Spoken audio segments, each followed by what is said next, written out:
अस्सलाम वालेकुम dear all viewers and members. Mohammad Siddiq, certified dermatologist and cosmetologist.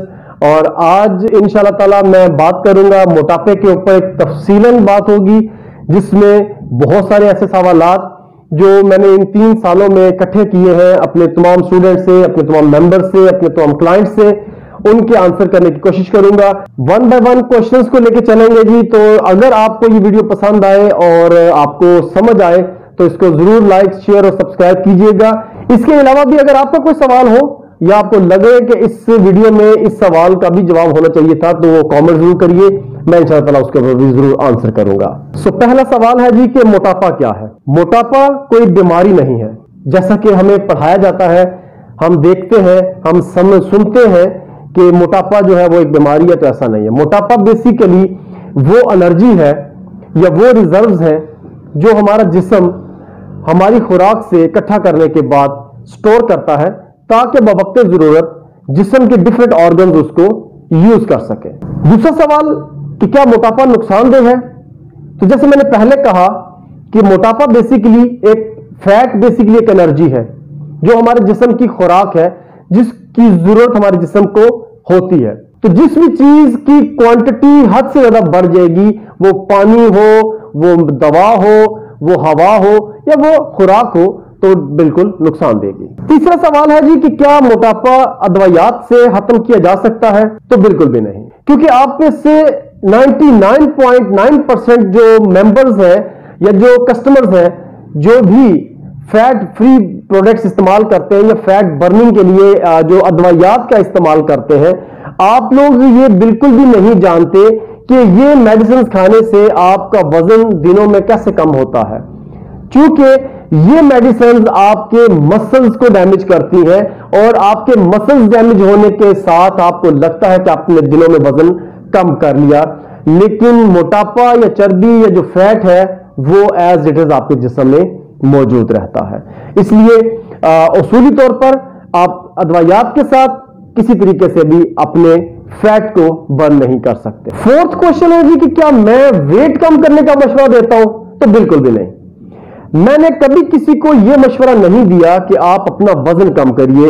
हां, मैं हमेशा यह कहता हूं कि ऐसी डाइट प्लान करिए, ऐसी डाइट को लीजिए और ऐसी एक्सरसाइज करिए, ऐसी एक्टिविटीज करिए कि आपकी बॉडी के अंदर जो एक्स्ट्रा फैट है, जिसकी वजह से, क्योंकि फैट डेफिनेटली वो भी तो वजन रखता है, तो वो फैट खत्म हो और उसका जो वजन है वो आपके जिस्म से निकल जाए, ना कि आप अपने मसल्स को या मसल्स का जो स्ट्रक्चर है उसको डैमेज करें। तो जी 5th नंबर पे सवाल है कि क्या खाना पीना छोड़ देने से मोटापा खत्म हो जाता है।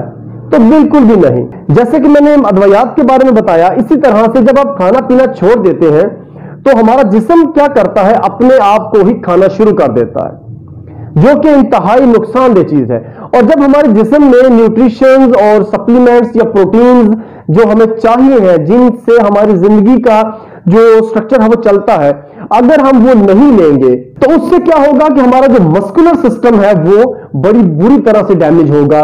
तो वक्ती तौर पे हमें कमजोरी हो रही होगी, लेकिन हम ये समझ रहे होंगे कि हमने अपना वेट रिड्यूस कर लिया और हम उसके ऊपर बड़ा एक्साइटमेंट का इजहार करेंगे, जो कि एक इंतहाई अहमकाना बात है। इसलिए बिल्कुल भी ऐसा नहीं करना। अगर हम बीइंग अ मुस्लिम, अगर हम तिब्बे नबवी को स्टडी कर लें तो अल्लाह के नबी का फरमान है कि सुबह का नाश्ता जो है वो हेल्दी खाएं, दबा के खाएं और पेट भर के खाएं।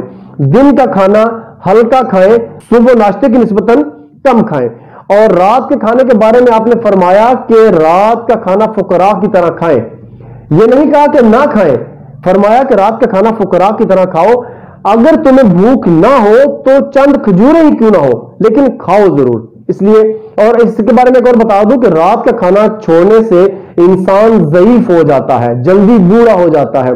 सुबह का नाश्ता हेल्दी ना करने वाले बच्चे या इंसान सारा दिन सुस्ती, काहली का शिकार रहते हैं, दिमागी कमजोरी का शिकार रहते हैं, और ऐसे बच्चे जो है वो स्पोर्ट्स एक्टिविटी में बड़े कमजोर रहते हैं। इसलिए नाश्ता आपका हेल्दी होना चाहिए। तो 6 नंबर पे है जी कि मोटापे से बचने के लिए खुराक जो है वो कैसी होनी चाहिए। तो इस सवाल का जवाब देने से पहले मैं एक एग्जांपल देना चाहूंगा, और वो एग्जांपल ये है कि ऐसे आप में से वो तमाम मेंबर्स जिनका फैमिली बैकग्राउंड या कुछ ऐसा, कोई भी फैमिली रिलेटिव को ऐसा हो जिसमें कोई बहन یا جانور رکھے ہو تو وہ آپ کو اس کے بارے میں بہتر طریقے سے بتا پائے گا کہ بھینس کو یا گائے کو یا بیل جب قربانی کے لیے رکھے جاتے ہیں تو وہ لوگ جو ان کو بیچنے کے لیے رکھتے ہیں وہ کیا کرتے ہیں کہ سبز چارہ تو کھلاتے ہی ہیں مگر اس کے ساتھ خشک چارہ بھی کھلاتے ہیں، کیونکہ جانور جب بھی سبز چارہ کھاتا ہے تو وہ پھیلتا نہیں ہے، ہیلدی نہیں ہوتا، سبز چارہ اس کو زندہ رکھنے کے لیے ہوتا ہے بس، جبکہ خشک چارہ جو ہے وہ اس کے جسم کو بڑھانے کے لیے ہوتا ہے۔ تو اب آپ سوچئے اگر آپ بند بکرہانی اور یہ جو خشک چارہ ہے اگر آپ یہ کھائیں گے تو اس سے کیا ہوگا؟ آپ پھولیں گے، ہیلدی نہیں رہیں گے۔ ہیلدی رہنے کے لیے آپ کا سبز چارہ کھانا ضروری ہے۔ تو سبز چارہ سے مطلب ہے کہ روٹی جو گندم کی ہو اور اس کے ساتھ آپ کی خوراک میں سبزیاں دالیں یہ ساری چیزیں ایڈ ہونی چاہیے، نہ کہ آپ انہیلدی فوڈز کھائیں۔ انہیلدی فوڈز آپ کی جیسے بیل کے لیے یا بھینسوں کے لیے خشک چارہ ہے، اسی طرح انسان کے لیے خشک چارہ جنک فوڈز ہیں، کولڈ ڈرنکس ہیں اور جو بیکری کی بنی ہوئی پروڈکٹس ہیں، یہ آپ کے لیے خشک چارے کا کام کرتی ہیں جو آپ کو فائدہ نہیں دے رہی ہوتی ہیں، آپ کو بے ایک مقصد آپ کو پھلا دیتی ہیں اور آپ پھر بعد میں اس کی پریشانی لے کے اور اس کے موٹاپے کو ختم کرنے کے لیے کوشش کر رہے ہوتے ہیں، اور وہ ہوتی اس لیے نہیں ہے کیونکہ آپ کو یہ کوئی نہیں سمجھا رہا ہوتا کہ آپ کا سورس کیا ہے۔ تو سورس آپ کا یہ ہے۔ اب اگر آپ مجھے دیکھیں، میں یہ ویڈیو کھڑے ہو کے اس لیے ریکارڈ کروا رہا ہوں تاکہ آپ لوگ سمجھ لیجئے کہ میں اس طرح کی کسی بھی پروڈکٹ کو جس کو چارہ کہتے ہیں، جنک فوڈ کہتے ہیں، پیزا، برگر، سینڈوچ، شوارما کہتے ہیں، میں وہ نہیں کھاتا۔ میں ہر وہ چیز کھاتا ہوں جو اللہ تعالیٰ کی ذات نے انسان کے لیے پیدا کی ہے اور جو کہ 100% نیچرل ہے۔ تو نیکسٹ آگے سوال کی طرف چلتے ہیں جی۔ تو 7ویں نمبر پہ سوال ہے جی کہ پانی کا کیا رول ہے؟ کیا پانی سے موٹاپے کا کوئی کنسرن ہے؟ بے شک پانی آپ کے جسم کے لیے بہت ضروری ہے، چونکہ 70 سے 80% جو جسم ہے، جو سٹرکچر آف باڈی ہے وہ پانی سے چلتا ہے، پانی سے بنتا ہے۔ تو خود سوچئے کہ جب ایک چیز کا 70 سے 80% انحصار یا اس کا سٹرکچر ہو ہی پانی، تو اس کے لیے پانی کتنا امپورٹنٹ ہوگا۔ اس لیے پانی جو ہے وہ ضرور پیا کریں۔ پانی کو پینے کے لیے میں نے باقاعدہ طور پر ایک ویڈیو بنائی ہے اور اس ویڈیو میں میں نے بڑی تفصیل میں ایک چیز سمجھائی ہے کہ کس طریقے سے پانی پینا ہے، کب پانی پینا چاہیے اور کب پانی نہیں پینا چاہیے اور کتنی کوانٹٹی میں پانی پینا ضروری ہے۔ اگر آپ لوگ یہ 3 چیزیں سمجھ جائیں کہ پانی کب پینا ہے، کب نہیں پینا اور کتنی کوانٹٹی میں پینا ہے، تو آپ اپنے جسم سے تمام طرح کے غیر ضروری اور فاضل مادوں کو نکال پائیں گے، جس کا مطلب یہ ہے کہ آپ کی باڈی کا جو میٹابولزم ہے وہ سٹرونگ رہے گا اور آپ کی باڈی اپنی ضروری اور غیر ضروری انرجی کو آن ٹائم کنزیوم کر پائے گی اور آپ موٹاپے کا شکار نہیں ہوں گے۔ یہ 8ویں نمبر پہ سوال جو میں سنتا رہا ہوں یا میرے پاس آتا ہے کہ وہ یہ کہ کن چیزوں کا استعمال نہیں کرنا چاہیے۔ اس کو تھوڑا سا میں اگر تھوڑا سا کھولوں تو وہ کچھ اس طرح سے ہوگا کہ کیا چیزیں ہیں زندگی میں جو نہیں کرنی چاہیے اگر ہم چاہتے ہیں کہ ہم ہیلدی رہیں، ہمارے جسم پہ غیر ضروری موٹاپا نہ آئے۔ لفظ میں غور کیجئے گا، میں غیر ضروری موٹاپا اس لیے کہہ رہا ہوں کہ جسم کے اوپر موٹاپا ہونا چاہیے، اس کے بہت سارے میڈیکل بینیفٹس ہیں، اس کے بہت سارے ہیلتھ بینیفٹس ہیں اور اس کا خوبصورتی سے بڑا تعلق ہے۔ اگر ایک جسم کے اوپر موٹاپا یا فیٹ نہیں ہوگا تو وہ تو بڑا بھدا سا اور بڑا لاغر سا نظر آئے گا، اس لیے غیر ضروری فیٹ کی میں بات کر رہا ہوں۔ تو جی اگر آپ سٹریس لیتے ہیں، اگر آپ بہت زیادہ سٹریس میں رہتے ہیں تو پلیز اپنے سٹریس کو ریلیز کرنے کی کوشش کریے۔ سٹریس آپ کا انتہائی اعلیٰ درجے کا دشمن ہے۔ سٹریس آپ کی دماغی اور جسمانی صحت کا بہت بڑا دشمن ہے۔ دوسری چیز جو آپ کو نہیں کرنی چاہیے اور وہ یہ ہے کہ کھانا کھانے کے بعد لیٹ جانا، فوراً سے لیٹ جانا، یہ آپ کو نہیں کرنا چاہیے اگر آپ ہیلدی رہنا چاہتے ہیں۔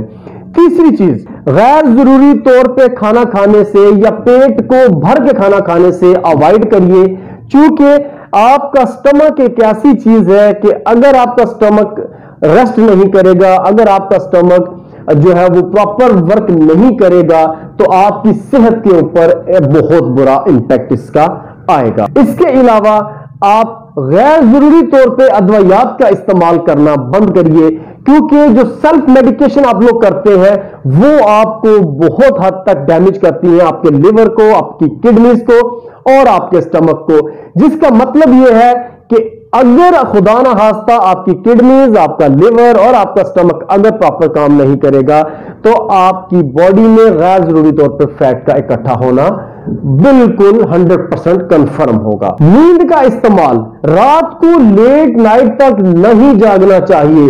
अगर आप चाहते हैं कि आपकी सेहत अच्छी रहे, आपके जिस्म में गैर जरूरी फैट ना आए, तो रात की नींद मुकम्मल करिए। कमोबेश 7 से 8 घंटे रात की नींद लेना बहुत जरूरी है। और इसके अलावा क्या नहीं करना चाहिए, जैसे कि मैं पहले भी आप सबको बता चुका हूं कि जंक फूड्स और चिकन का इस्तेमाल, ब्रायलर मुर्गी का इस्तेमाल खुदारा बंद कर दीजिए। ये इंतहाई मुज़र सेहत है, इसका इस्तेमाल ना करिए। ब्रायलर अंडा जो है उसका इस्तेमाल ना करिए, देसी मुर्गी का इस्तेमाल करिए और देसी मुर्गी के ही अंडे का इस्तेमाल करिए, वही आपके लिए सबसे बेहतरीन चीज है। नेक्स्ट जनाब बात करते हैं जी कि खुद का टेस्ट करना पॉसिबल है। क्या ऐसा कोई मेथड मौजूद है कि हम लेबोरेटरी में जाए बगैर या डॉक्टर के पास जाए बगैर ये चेक कर सकें कि जो हमने खाया है वो प्रॉपर डाइजेस्ट हो रहा है या नहीं, क्या हमारी किडनी प्रॉपर काम कर रही है या नहीं, और क्या हमारी बॉडी जो है, हमारा जिस्म हमारी खाई हुई कैलोरीज को या हमारी प्रोवाइड की हुई एनर्जी को कंज्यूम कर रहा है या नहीं। तो इन 3 चीजों के लिए आपको किसी डॉक्टर के पास जाने की जरूरत नहीं, आपको किसी भी लेबोरेटरी में जाने की जरूरत नहीं। इंशाल्लाह जो मैं मेथड बता रहा हूं इसको याद रखिए, आप खुद ब खुद अपना चेकअप कर सकते हैं, अपने फैट को एग्जामिन कर सकते हैं। सबसे पहले जी देखते हैं कि क्या हमारी किडनी सही काम कर रही है या नहीं। क्योंकि अगर किडनीज अफेक्ट होंगी तो हमारी बॉडी का जो सिस्टम है वो पूरी तरह से डैमेज होना शुरू हो जाएगा। तो अगर आपको यूरिनेशन में, अगर आपको पेशाब करने में प्रॉब्लम पेश आ रही है, अगर आपको उसमें जलन का एहसास होता है, या अगर पेशाब का कलर पानी की कलर से हटके किसी और कलर में आ रहा है, तो इसका मतलब है कि आपकी किडनीज सही तरीके से काम नहीं कर रही। इसके साथ साथ अगर आपके पेशाब से बहुत हद तक गंदी स्मेल नजर आती है तो भी आप समझ लीजिए कि आपकी किडनीज सही काम नहीं कर रही। गैर जरूरी तौर पर बार बार यूरिनेशन का आना भी किडनीज का फेलियर या किडनीज के प्रॉब्लम की तरफ इंडिकेट करता है। दूसरा जी तरीका कि किस तरह से आप देख सकते हैं कि आपकी जो बॉडी है या आपका जो स्टमक है वो आपकी खाई हुई खुराक को डाइजेस्ट कर रहा है या नहीं, तो वो मेथड है जो आप खुद टेस्ट कर सकते हैं। स्टूल्स, जो फुजला आप खारिज कर रहे हैं वो आपको आपके स्टमक, आपके इंटेस्टाइन, जो आपकी इंतड़ियां हैं उनका पूरा अहवाल बता देता है। तो आपका स्टमक और आपके इंटेस्टाइन, जो आपकी इंतड़ियां हैं, वो ठीक तरीके से काम कर रही है या नहीं कर रही। तो ये चीजें आपका जो स्टूल्स है, आपके जो बेसिकली पॉटी है, वो आपको बड़े आसानी से बता सकती है कि आपका स्टमक और आपके इंटेस्टाइन किस तरह काम कर रही है। तो एक हेल्दी स्टमक और एक हेल्दी इंटेस्टाइन की निशानी यह है कि विद इन 2 मिनट एक इंसान अपने पहाने से फारिग हो जाना चाहिए। दूसरी बात ही, अगर आपको कॉन्स्टिपेशन का मसला है, कब्ज का मसला है, तो समझ लीजिए कि आपका स्टमक और आपकी इंटेस्टाइन प्रॉपर काम नहीं कर रही। और तीसरा है जी लूज मोशन। अगर आपको लूज मोशन है तब भी ये इंडिकेशन है कि आपका स्टमक और इंटेस्टाइन प्रॉपर तरीके से हेल्दी काम नहीं कर रहे। ये 2 चीजें हैं जिनसे आप अपने स्टमक और अपनी किडनी और अपने इंटेस्टाइन की परफॉर्मेंस चेक कर सकते हैं। तो स्टमक चूंकि आपके जिस्म की एक वो फैक्ट्री है जिसने पूरे जिस्म को एनर्जी प्रोवाइड करनी है और खुराक प्रोवाइड करनी है, अगर उसकी परफॉर्मेंस ठीक नहीं रहेगी तो पूरा जिस्म इससे तकलीफ का शिकार होगा। अब बात करते हैं कि हम कैसे ये देख सकते हैं कि या कैसे समझ सकते हैं, खुद का टेस्ट कैसे करें कि जो कुछ हमने खाया अगर वो प्रॉपर डाइजेस्ट हो गया, क्या हमारा जिस्म उस एनर्जी को कंज्यूम कर रहा है या नहीं। बड़ा सिंपल सा ट्रिक है। एक इंसान का मैक्सिमम जो टेम्परेचर है बॉडी का वो 98 होता है। अगर 98 से अबव होगा, 99 हो जाएगा, इसका मतलब यह है कि इस इंसान को फीवर हो चुका है। अगर 0 हो जाएगा तो इसका मतलब है कि यह इंसान डेड हो चुका है। तो सवाल کا جواب بڑا سمپل سا ہے کہ ٹیمپریچر 0 اور 98 کے درمیان ہونا چاہیے، لیکن حقیقت ایسے نہیں ہے۔ ٹیمپریچر 90 سے 98 کے درمیان ہونا چاہیے۔ اگر آپ کے جسم کا ٹیمپریچر 90 یا 98 سے کم ہے تو سمجھ لیجئے کہ آپ کے باڈی کے جو سیلز ہیں وہ پراپر کام نہیں کر رہے۔ اور یاد رکھیے کہ باڈی میں کوئی ایک یا دو سیل نہیں ہوتا۔ Cell is a basic functional and structural unit of our life. Cell ہماری باڈی کا بیسک سٹرکچر ہے۔ ہم سر کے بال سے پیر تک مکمل طور پر سیلز کا مجموعہ ہے۔ ہماری ہڈی ہے، ہماری آنکھ ہے، ہمارا بال ہے، ہمارا کان ہے، ہم سیلز کا مجموعہ ہے۔ لہذا آپ کا ہر سیل اس کا ایک مائٹوکونڈریا ہے جو کہ اس کا جنریٹر ہوتا ہے۔ اگر وہ پراپر کام کر رہا ہوگا، اگر آپ کی باڈی کے تمام سیلز مکمل طور پر کام کر رہے ہوں گے تو اس کی نشانی یہ ہے کہ آپ کی باڈی کا ٹیمپریچر ہر وقت آپ خود فیل کر پائیں، ہر وقت آپ کے ہاتھوں میں گرمی، آپ کے جسم سے گرمی کا اخراج ہوگا۔ جس طرح کہ اگر آپ اپنے گھر میں جو آپ کی فریج ہے، ریفریجریٹر ہے، اگر آپ اس کے کمپریسر کو جا کے ہاتھ لگائیں تو وہ گرم ہوگا، اس کا مطلب ہے کہ وہ کام کر رہا ہے، چل رہا ہے۔ لیکن اگر وہ اوور ہیٹڈ ہوگا اس کا مطلب ہے کہ وہ پرابلم میں ہے، اور اگر وہ ٹھنڈا ہوگا تو اٹس مین کہ وہ بند پڑا ہے۔ سیم ایگزامپل آپ کو اس لیے دے رہا ہوں کہ یہ ہر گھر میں ریفریجریٹر، آپ اس کو چیک کر سکتے ہیں۔ اسی طرح سے آپ اپنے جسم کو بھی ایگزامن کر سکتے ہیں۔ اب اس میں ایک چیز اور آپ کو بتاتا چلوں، سردی ہو یا گرمی ہو، جس بھی انسان کے جسم کا ٹیمپریچر 90 سے 98 رہے گا، ہاں وہ سردیوں میں ہو ہاں وہ گرمیوں میں ہو، وہ انسان انشاءاللہ تعالیٰ آپ کے سامنے اس طرح کھڑا ہوگا۔ اس کے جسم پہ کوئی غیر ضروری موٹاپا یا چربی نہیں ہوگی۔ یہ 3 طریقے ہیں جو آپ خود اپنے آپ کو اپنے طریقے سے چیک کر سکتے ہیں اور آپ سمجھ سکتے ہیں کہ آپ ایک ہیلدی جسم کے مالک ہیں یا نہیں۔ جو سوالات میں نے اپنے تمام کلائنٹ سے یا اپنے اسٹوڈنٹ سے سنے تھے ان کے جوابات میں نے اس ویڈیو کے ریفرنس میں دے دیے۔ کوئی بھی سوال مکمل نام آپ کو جواب اس کا ملا ہو یا آپ کو لگے کہ ابھی اس کے علاوہ آپ کے ذہن میں کوئی سوال ہے تو پلیز ڈونٹ ہیزیٹیٹ، اس کا کامنٹ کیجئے، بے شک آپ مجھے واٹس ایپ کریے، میں آپ کو اس کا ڈیٹیلڈ آنسر کروں گا، اور اگر ضروری ہوگا تو اس کے اوپر بھی اسی طرح سے کوئی ایک ویڈیو لیکچر بنا کے سب کی رہنمائی کر دوں گا۔ اپنی دعاؤں میں یاد رکھیے گا۔ ٹیک کیئر، اللہ حافظ۔